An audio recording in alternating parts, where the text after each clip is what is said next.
Dear Secretary General, Excellencies, dear friends, 4 years ago, on this very day and almost at this very hour, I received a phone call from a diplomat from one of the NATO member states. He asked me where I was and sounded very surprised to hear that I was still in Kiev. You must leave immediately. Tomorrow Kiev will be completely encircled. You won't be able to get out, and you understand what will be waiting for you, he said, referring to the so-called assassination list prepared by Russia at that time, which included not only politicians, but also activists and experts, people who had devoted their professional lives to ensuring that one day Ukraine would become a member of the European Union and NATO.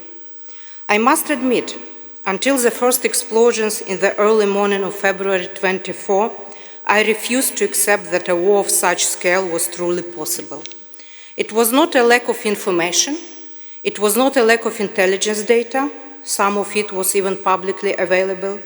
It was a lack of imagination to believe that a single ruler, obsessed with imperial ambitions, would dare to launch a war on such a scale in 21st century Europe, and that no one would be able to stop him from doing so. But there is another thing which many around the world lacked even more imagination, that Ukraine would stand firm, bravely and unbroken for 4 long, bloody years.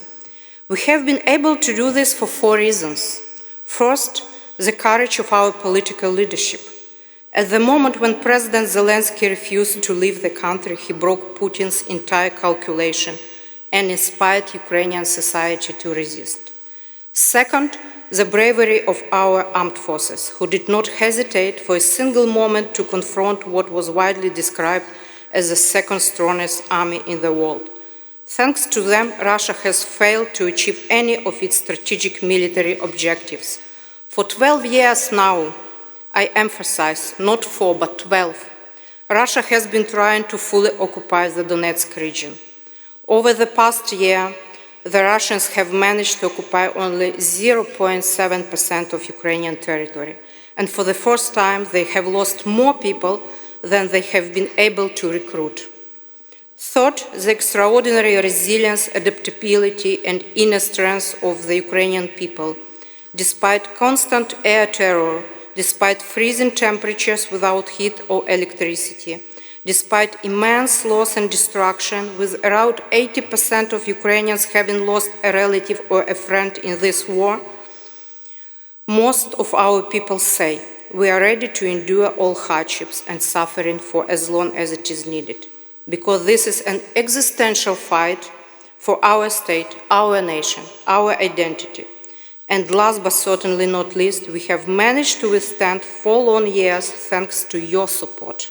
The support of our partners in particular, and perhaps above all, the countries that are members of NATO. Moreover, this support is comprehensive. It directly reinforces every other factor I have mentioned. Without your assistance, our soldiers would not be able to hold the line and protect our cities. Without your assistance, it would be far more difficult to sustain the morale and resilience of our people. Having said that, allow me to express our deep gratitude to the NATO member states and NATO partners who have stood with us throughout these horrible years. In particular, I would like to thank the Secretary General of NATO, Mark Rutte. Thanks to your leadership, NATO has begun to play a new and vital role in enabling Ukrainians to defend themselves. The Pearl Initiative alone has become not just an important procurement tool, but one of our critical lifelines. But your support today is not only an investment in our and European defense. It is also an investment in genuine peace, the peace that Ukrainians desire more than anyone else in the world. Because every additional air defense system, every delivery of ammunition, every interceptor missile not only saves lives, it strengthens Ukraine's position at the negotiating table. It makes peace more likely, not less. True peace, a peace that respects Ukraine's sovereignty and right to choose its own future, including the alliances it joins. A peace backed by real security guarantees that will make it impossible for today's children in a few years to be forced to take up arms to defend their land. Like those who were children building Lego when Russia began its war in Donbass 12 years ago and are today fighting on the front line. That's why when we say that we do not want to pass this war to the next generation, we are talking about very concrete, specific things. While it is a great pleasure for me to see all of you here today, and I'm very grateful to everyone for being today, I would like this to be the last ceremony dedicated to yet another anniversary of war.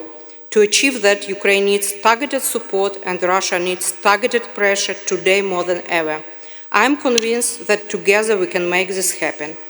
Distinguished colleagues, dear friends, and now a few words about the installation we are unveiling today called Volia. In Ukrainian, Volia means both freedom and will. This is what Ukraine's struggle is about. These 4 letters, taken from the name of a village in the Kherson region that was first occupied by Russia and then liberated by Ukrainian armed forces, also symbolize our ability not only to defend our land, but to reclaim it once we have the necessary resources. And now let me express my sincere gratitude to the UK joint delegation to NATO, the permanent representation of the Netherlands to NATO, the permanent delegation of Romania to NATO, the permanent representation of Spain to NATO, and NATO international staff for their invaluable support and facilitation in bringing this installation from Ukraine to Brussels and making its presentation here at NATO HQ possible. Your solidarity is not only diplomatic, it's practical, tangible, and deeply meaningful. And my last point, today we open this installation as a reminder of Ukraine's ongoing fight. But remembrance should not happen only once a year. We need the reminder daily. That is why we have an ambition, and we know that many here at NATO share it, that this place should host on a permanent basis a symbol of Euro-Atlantic unity and strength in the new reality shaped by Russian aggression, a reality in which the greatest threat to freedom and democracy since the Second World War is real, present, and looming, embodied by Russia and its allies. But it is also a reality that is making Ukrainian and Euro-Atlantic security truly indivisible, and NATO itself more capable, decisive, and purposeful. Thank you. Slava Ukraini!